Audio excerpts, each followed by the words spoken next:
அப்படியே பாருங்கள் தோட்டத்துக்கு வந்தோம். அப்படியே கொய்யா மரம், சப்போட்டா மரம், கொய்யா மரம் அப்படின்னு நம்ம வச்சுருக்குது. ஒரு அவசரத்துக்கு வந்தோம்னா ஒரு நேரத்து பசியை போகக்கூடிய அளவுக்கு பாருங்கள் எப்படி இருக்கு பழம்.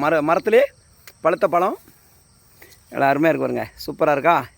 அப்படி தான் அதான் சொல்லுவாங்க, பனைமரம், வாழை மரம், கொய்யா, மா, பலா இதெல்லாம் வந்து தோட்டத்தில் நாம் வச்சுருந்ததுன்னா அது வந்து என்னாலுமே ஒருத்தன் வந்து பசியோடு தூங்க மாட்டான் அப்படின்னு சொல்லுவாங்க.